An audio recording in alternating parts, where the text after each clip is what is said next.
That's cool. You guys live in such a great age. There's so many opportunities for you. And I think overall it's easier than ever to start your own business. And it's an exciting time for you guys to be thinking about that. My last question is for you is, how many of you want to start a business with a family member?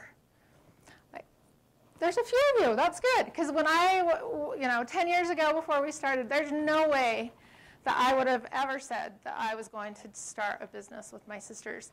In fact, growing up, Jennifer, the blonde hair, she and I wouldn't say hate, but we had a serious dislike for each other.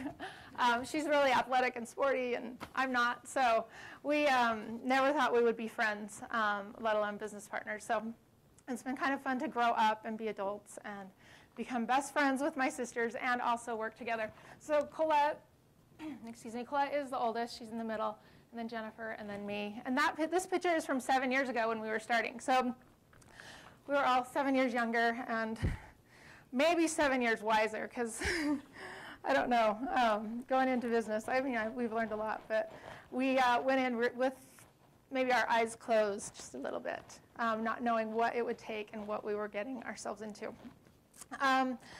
So the great thing about working with my sisters is that we are all so different that as a whole we make a really good team. We have different strengths. We have an underlying respect for each other, so for us it has been really good.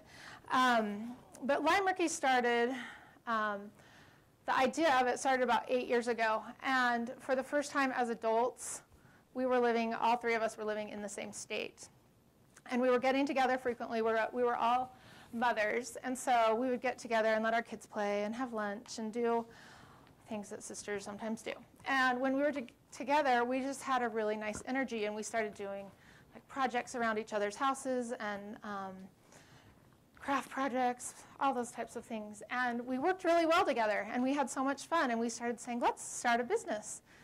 And we'd get together and throw out ideas and discuss them, and we all have different interests, so we were all kind of pushing for our own idea to come through, but none of us ever felt good about any of them.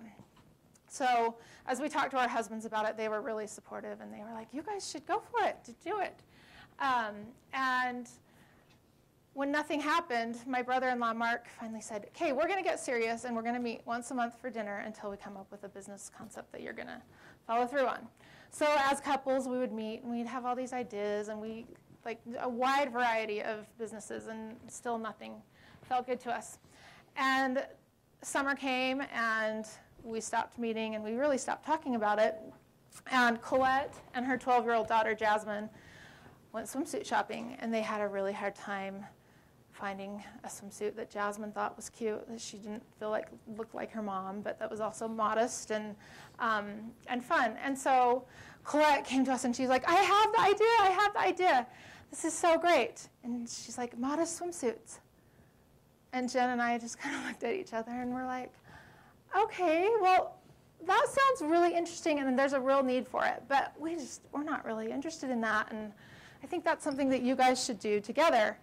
But the more that we talked about it, that summer we spent a lot of time. My parents live here in Provo. They have a swimming pool in their neighborhood, and we spent a lot of time at the pool. So we were talking about swimsuits a lot that summer, and by the end of the summer, we kind of all agreed that maybe this was actually the idea that we needed to follow through on and do.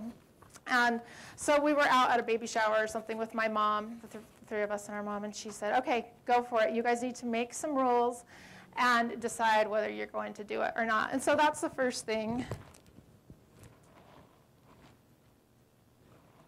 Maybe. I can just do that. Oops, I'm going the wrong way. Oh, that's not the first thing. The first thing, sorry, I just put this together this morning. Okay, the first thing is to believe in what you do. And for us, that's part of why we had such a hard time, is we had a hard time finding something that all three of us felt was important and meaningful to each of us. All three of us have daughters.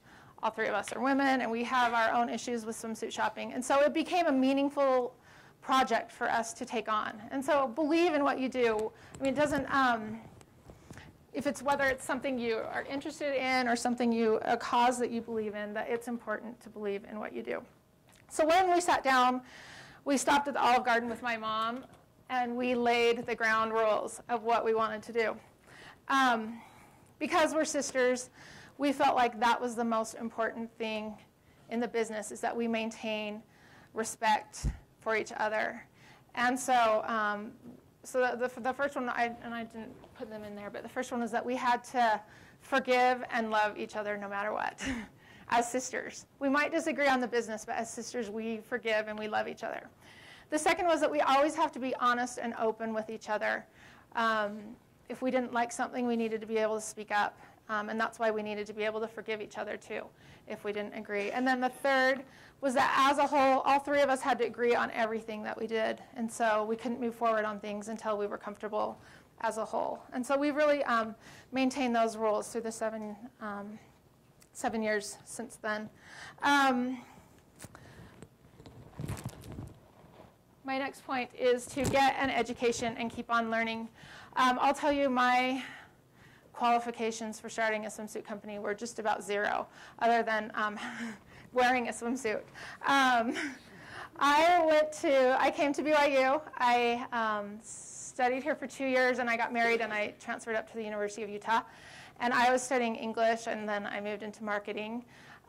But soon I was diagnosed with breast cancer when I was 21. And so I stopped going to school, and I was working full-time, and I got through my treatments. And then I went back to school, and then I had a baby. And so I never finished. I'm 1 year shy, and that's something I really, really regret, is not finishing and getting my degree. And in fact, when I was here, I had a real interest in graphic design, and I went to the graphic design department, and I got everything I needed to get my portfolio together. And I walked out of the building, and I got really, really, really intimidated. I was like, I am not good enough. I didn't take a ton of art classes in college. It's going to take too much work to get my portfolio together, and I guess it's not for me. And I walked away from that, and that is a regret 22 years later that I still have, that I didn't follow what my dreams were and what my interests were at the time. And just as a side note, my niece Jasmine, the one who had a hard time finding a swimsuit originally, just got accepted to the BYU graphic design program. So I'm really proud of her, and she can do it for me. She's actually decided to go on a mission recently, so she's going to France to serve, and then when she comes back, she'll start out there. So Colette, the oldest sister, she was an English teacher, a cheerleader coach. She taught aerobics at the YMCA. She's a mother of 5. And not a lot of fashion or manufacturing experience at all. Jennifer, the sporty one, she had just had her first baby. She was a nurse, and she worked in the ER for a lot of years, and then she went and became a nurse practitioner and has her own home health. Okay, she works at people's houses and does podiatry there. And she also was just recently diagnosed with ovarian cancer in October. So we've kind of been rallying around her and helping her through. She's totally bald right now. She doesn't wear a wig, and she looks beautiful. She's such a fighter and good example. But that is one of the great things about being in business together, is that we can support each other and know each other's needs. We know the business well enough and what she's doing that we can kind of help take over what she does. So none of us were qualified in any other way other than all of us had some education, if not a lot of education. We worked hard, and we were willing to dig our feet in right then and there and learn what we needed to learn about manufacturing. Like I said, we're very different from each other, so we all have different skills, so we just kind of naturally gravitated towards what we were interested in. I had taken some marketing classes in college. My husband's in the advertising industry. He worked at an ad agency at the time. So that's kind of where I went. Colette is the head designer and manages production. And then Jennifer is a left brainer. And so she's so great to keep our numbers in line and keep us on task and to not let us overspend or overdo. anything. So it's a really nice balance. So once we had this idea, we had to do a lot of work. There's not a lot of information on the internet about manufacturing, especially swimsuits. So we spent a ton of time going to classes and learning and talking to people. We had to secure financing. And back then it was pretty easy to get an SBA loan. And we got a couple credit cards, and then we all put in the same amount of money to start us up. And that's how we got started. One little side note, another important note, is to choose your company name wisely.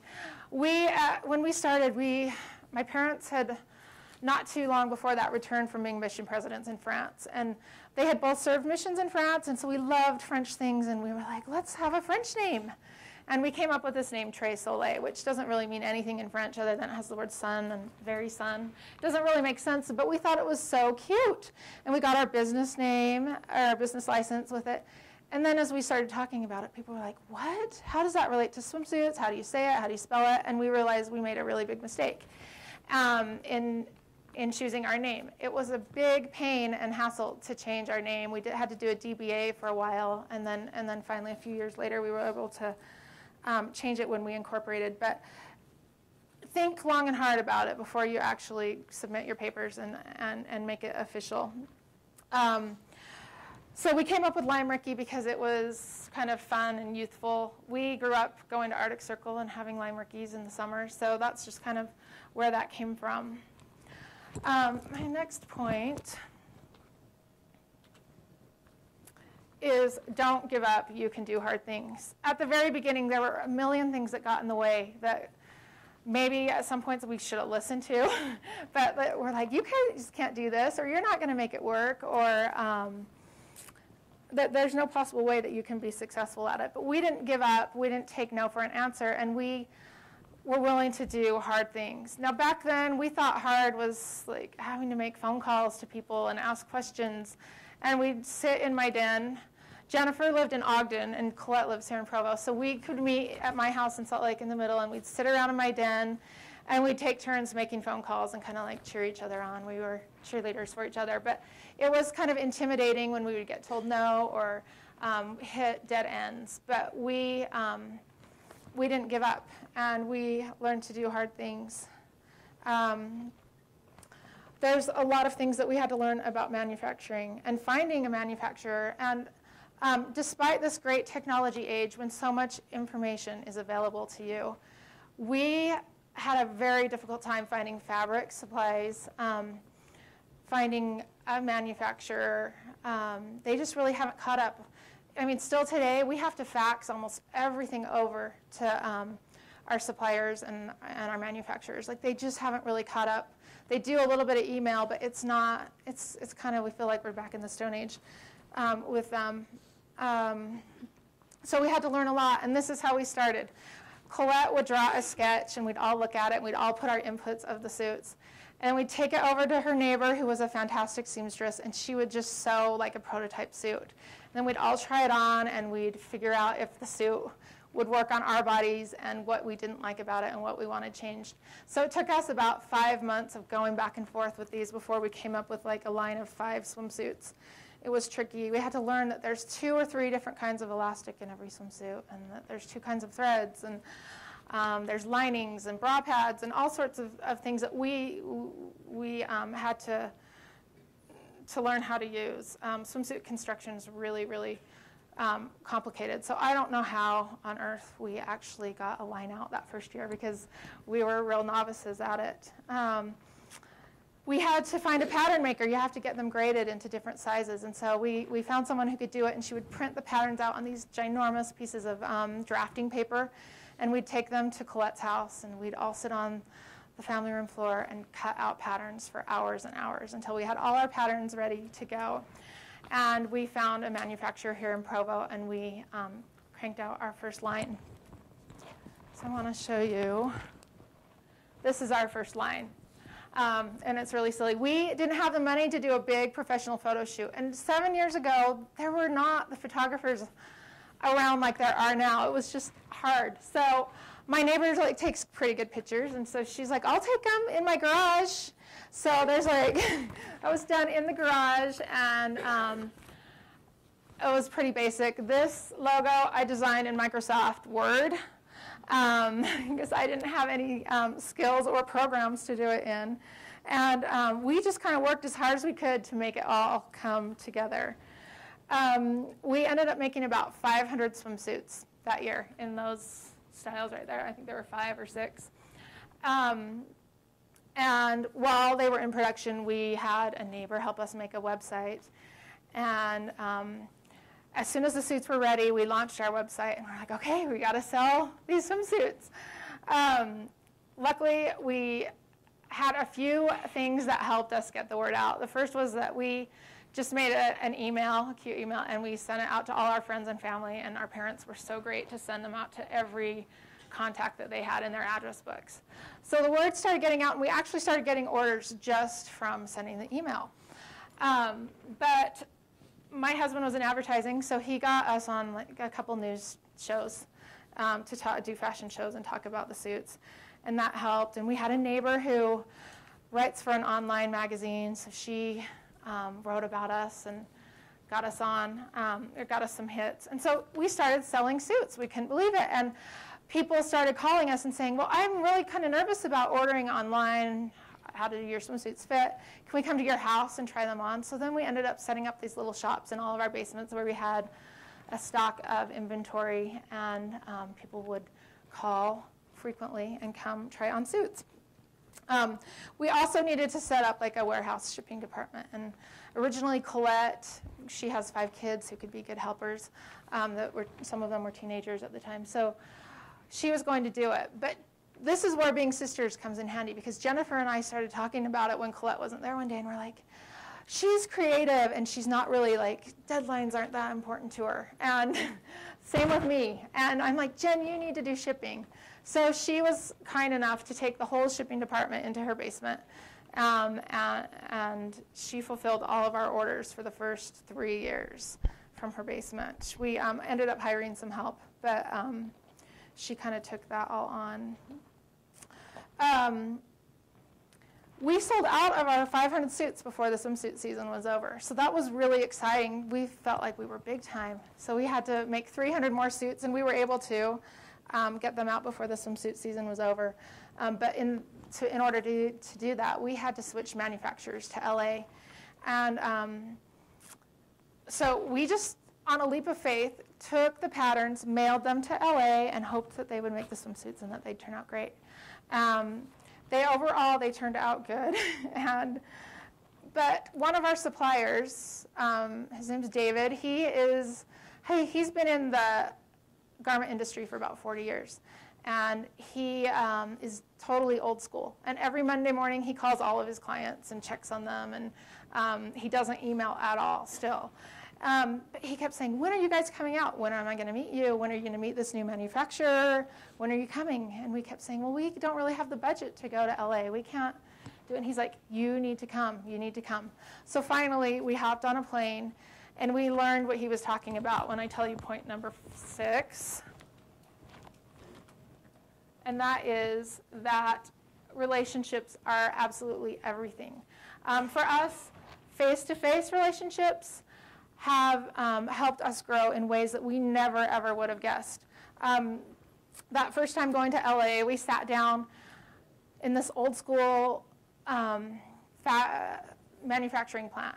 And this manufacturer had been doing a lot of swimsuits for a lot of years. And it was just like stepping back in time, because they were in their peak in like the 60s, 70s, 80s. So this business was passed on from father to son, and it just felt like we had gone like back in time. Everything is so old school. But we sat there and we talked to these 2 men, and they were kind of doubtful that 3 sisters who didn't really know what they were doing could be successful. So they were giving us advice. And one of the things that David, the one who had encouraged us to come, told us was, be sure that you don't grow too fast. I keep seeing all these companies come in, and they grow really fast, and then they can't keep up with it, and they run out of money, and they can't get their product out, and they go under.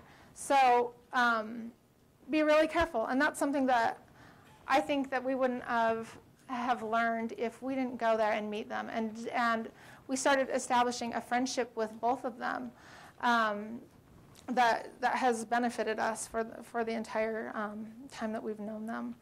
Another point, oh, I've already got it up there, is save all your referrals. So like one day Colette was grocery shopping and she gets a call from Joseph, our fabric supplier, and he's like, if you ever need a manufacturer, I've been working a lot with this guy in LA.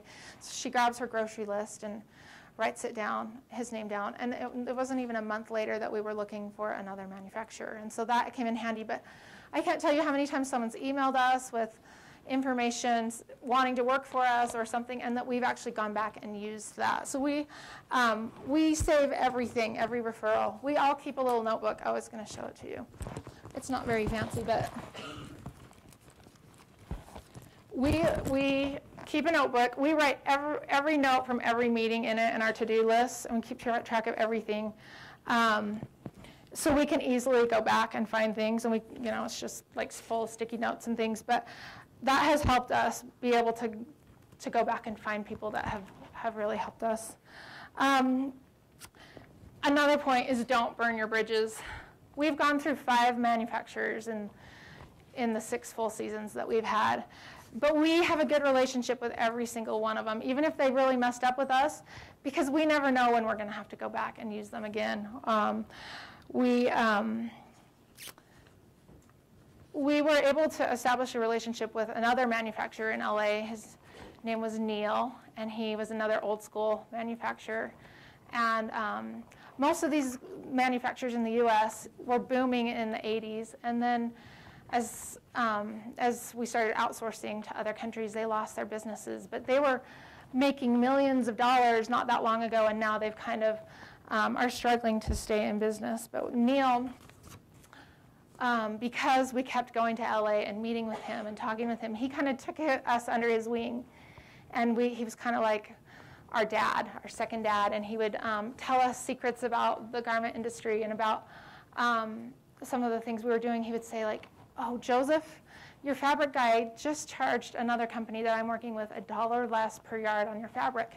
Don't tell him I told you, but go over there, get on the phone, and negotiate a new price. And he is our friend. And unfortunately, we had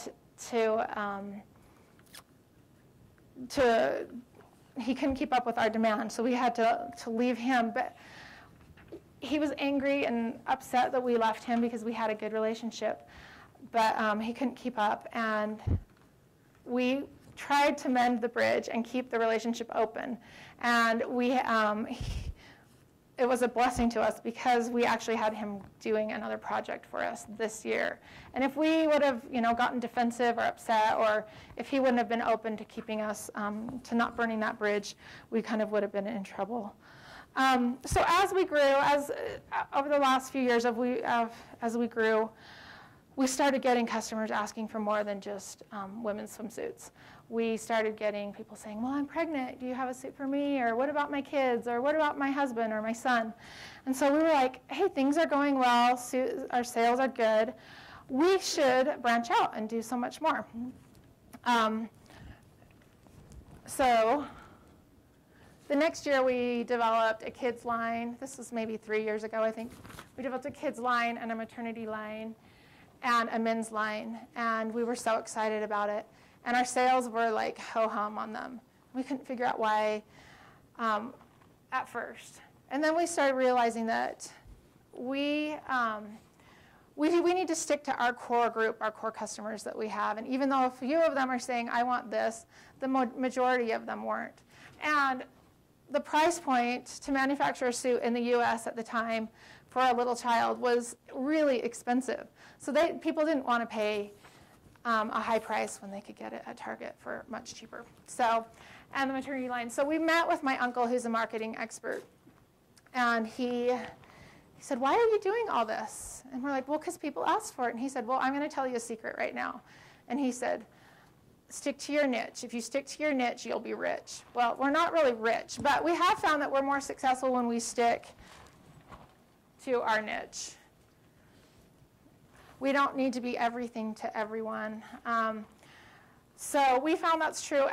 a whole as far as what our company does, and we found that's true as to our individual strengths and what we do in the company. We just stick to what we do best. We'll help each other out, but if we can't do it, then we'll hire or outsource to someone else who can help us.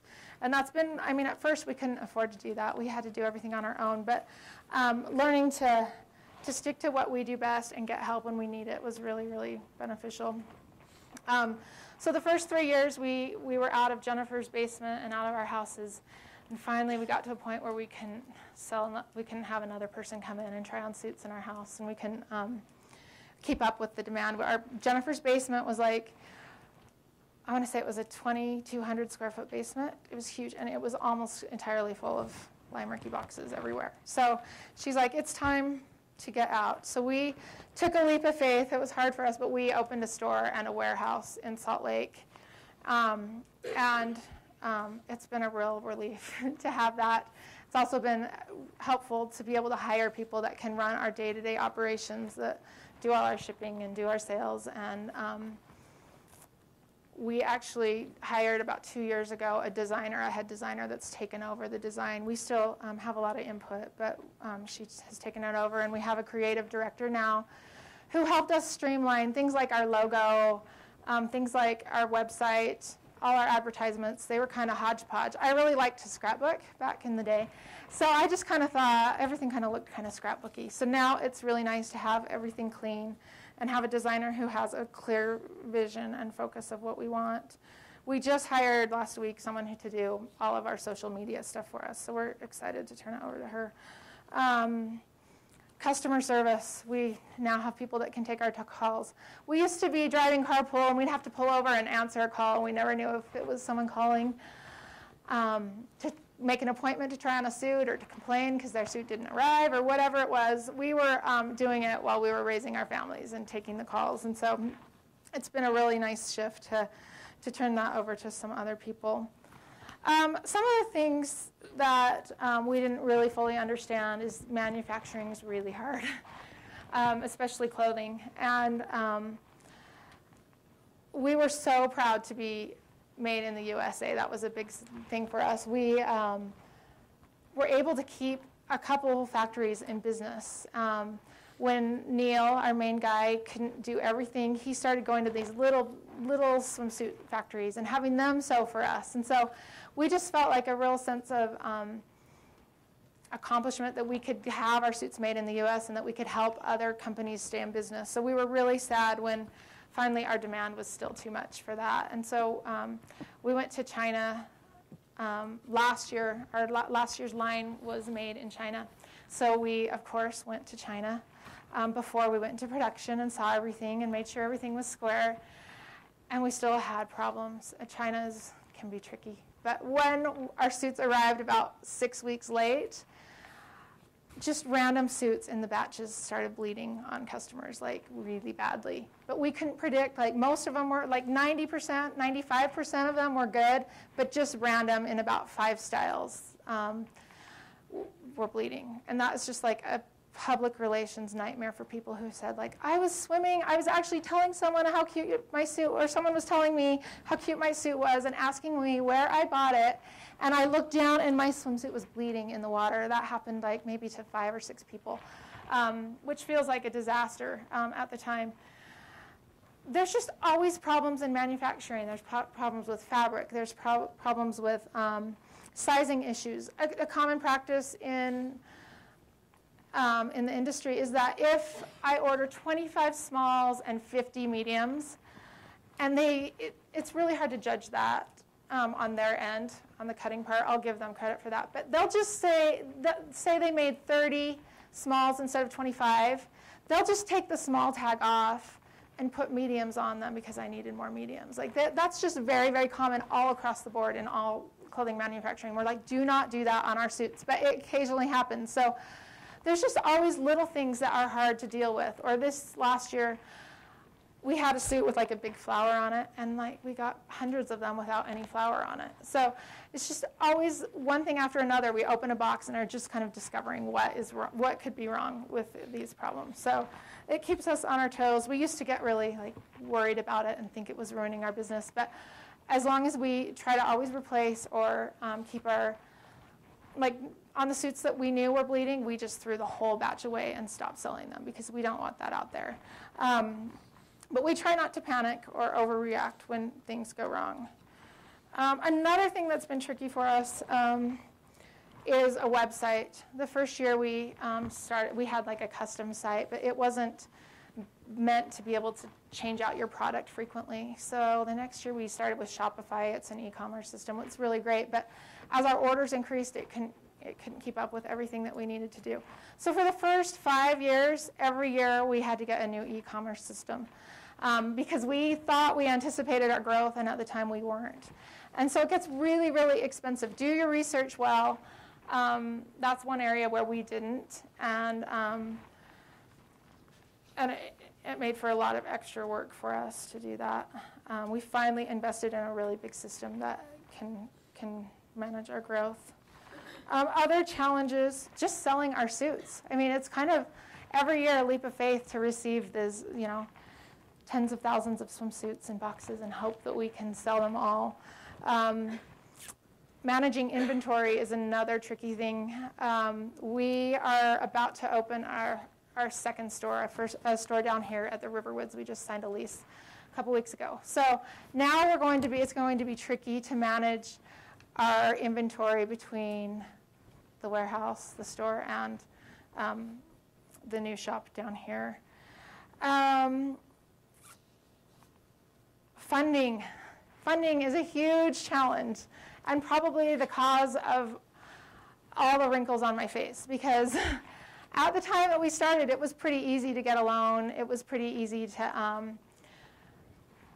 manage our growth. But as we grew and as the recession hit, the banks totally stopped lending, especially to modest clothing companies. So there was a point about 3 years ago, right before we opened our store actually, that the bank kept saying, okay, you're approved, you're approved, you're approved, and at the last minute they decided not to do it. And so we'd already gone into production. We had all these suits. We had not quite signed the lease, but we were about to sign the lease on our store and warehouse, and we suddenly didn't have any money to pay for any of it.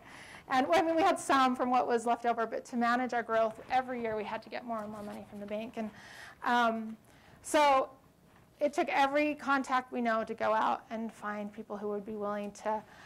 We didn't want to have an investor to take some of the interest from the company, so we have a couple contacts that will just loan us money at a little bit of a higher interest rate, but they do it on the short term. So they allow us to take the money when we need it and pay it back as we get it back. So we end up paying less interest to them than we would to the bank. So it's actually worked out really nice for us. And the last thing I want to talk about in challenges is balancing our family, our work, our church. A lot is required of us as members of the church. And all three of us have been Young Women's presidents and almost in a presidency the entire 7 years that we've been in. And we all have kids. We're all involved in our kids' education. And so it's been really challenging to know how much effort to put into work and church and family. Sometimes we don't do everything gracefully or beautifully, but we always put our best effort in. Some of the benefits that we have, the flexibility that I can work from home, that I can pick up my kids from school. I usually go in the office. I drop them off at school, and then I go in the office, and then I pick them up from school, and I can be home with them, which has been really, really great. Working with my sisters has been the best thing possible. I just really never imagined that it would work out as well as it has. Something that was important to us when we started was to have the chance to do something to give back. So for the last few years, all of our pink swimsuits, we donated 10% of the proceeds to breast cancer research, and we'll be changing that to Huntsman Cancer because that's where Jennifer is receiving her treatment too. And then on the rest of our suits this year, we implemented a giving program for charity water. We grew up traveling around the world. I was born in Afghanistan. My parents were, my dad was doing legal work there. And then we lived in Egypt, and we traveled all over, and we saw that there's people in need, and water just seemed like a great fit of making sure that we are donating to people who can provide clean water in those developing countries. So that's one of the things that we do to give back, and we have other plans in place to do more. That's something that's really important. The financial aspect, originally when we started, we didn't need any extra income, we just wanted something to do. But all three of us have had times in the past where our income from Lime Ricki has benefited or saved our families. So that's been a real blessing for us as well. And last, before I open up for questions, I just wanted to show you what we're doing this year. Last week, we launched a new line. For the first time, we teamed up with a New York designer to do a line. Oh, actually, this is last year's line. I forgot. I threw these in. So it was fun to go from doing photo shoots in my neighbor's garage to being like on site and having stylists and things there. So that was last year. And then this is the line I was talking about. Haley Parker Barker is a really fantastic designer out of New York, and so she did this. It's a little bit more upscale, chic line, and those are some of the suits. And then we'll be launching the rest of our spring line. We have about, I think, 48 swimsuits coming out this spring, so these are a few of them. And for the first time ever, Jennifer was just being diagnosed with her cancer in the fall, so we kind of just turned everything over to other people, and we let our creative director just take control of everything, so he did these. So we're kind of excited about the direction that we're going and the things that we're doing, and we're finding that even when we think we can't go on, or even when things are hard, like they've been really hard with Jennifer's illness, that somehow we're finding a way to stay heavily invested in what we're doing and care deeply about our product and our jobs. So I can open it up for any questions you guys might have. I was going to tell you we switched our manufacturing this year to Mexico. Because of the fiasco with China, we just decided that China is too far. It takes 6 weeks at least to do any shipping. So we went down to Mexico City this fall and found another supplier. So that's something that keeps evolving and changing. Yeah? When you very first started, how did you initially find manufacturers? Just calling around. We contacted, I think Slick has a fashion merchandising or fashion designing program. So we called them, and they told us of a few manufacturers. But calling around, well, yeah. To learn what you needed to start, what kind of things did you do? What kind of classes did you take? How did you learn? That's a good question. Swimsuit, there's not a lot of swimsuit design classes, especially around here. Timpview High School has a swimsuit design class, so Colette talked to the teacher who does that. And then we talked to a few people at Slick who do pattern making and design, so they kind of helped us and consulted a little bit with what we were doing. But really, I mean, that first year we didn't know a lot. Until we moved manufacturers to LA, where they did a lot of swimsuits, they had in-house people the next year that could help us with everything and teach us a lot. So they kind of took over some of that for us. Yeah, in the back. Is there anything else that particularly compelled you and your sisters to do it together? You know, I think it was just a feeling that we needed to do something together. I don't know. Just the desire to be together, and I think just kind of we got lucky that it worked. But yeah, that's just being together and doing something together. Yeah. You mentioned that you often had to switch manufacturers. Was it at all possible to do multiple manufacturers? Did you have to involve? We found that it was easier to use just one. There was one season where we used two. But for us, we design our own fabrics, so that has to be printed and shipped, and it just is a lot easier for us to stick with one manufacturer because every manufacturer does things differently, and their size, even if you have the patterns and they're sized one way, they still sew them a little bit differently, and they just don't turn out the same. So for us, we found it's just better to stick with one. But I know other companies that do multiple and make it work.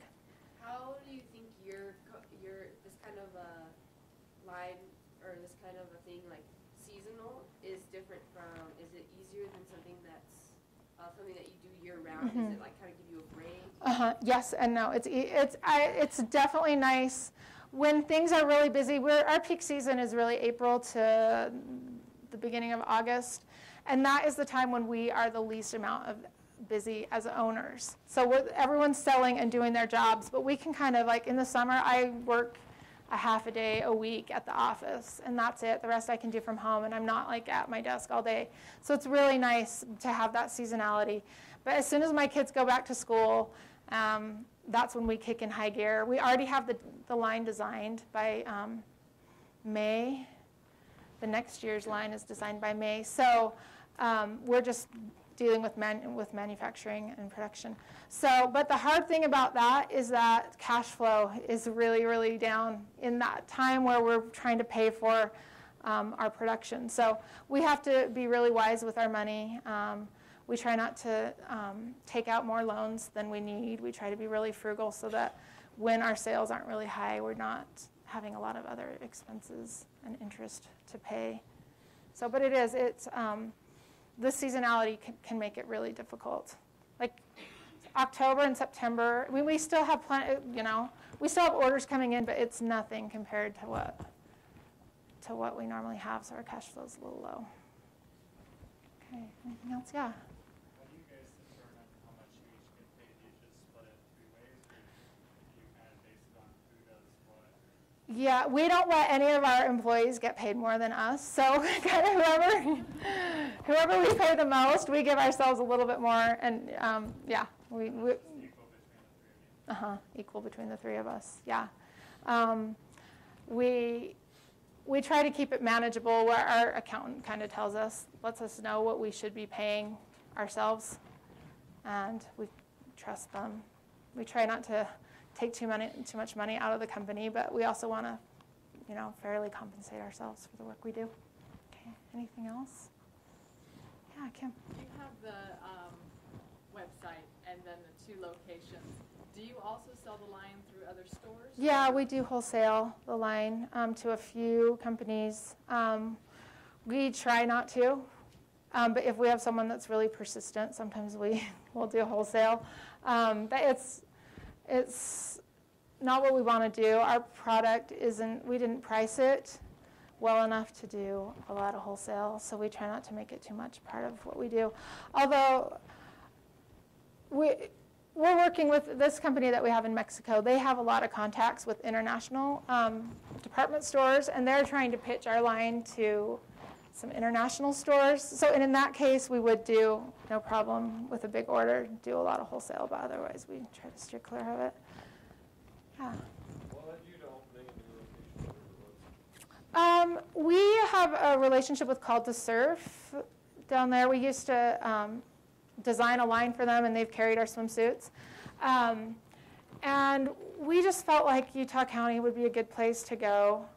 And since we already had a relationship with someone at the Referrals, we just talked about it with them and felt like it would be a good match. It's really hard where we are in Salt Lake to find good employees, like to work the store and stuff. We're just kind of in a hard location. So we think it might be a little bit easier with BYU students to find people to work for us. Do you already have employees for your Riverwood store? No, we don't have any yet. So if you guys are looking, I can give you my email. Yeah, I can give you my email. Anything else? Okay, well, thanks for having me today.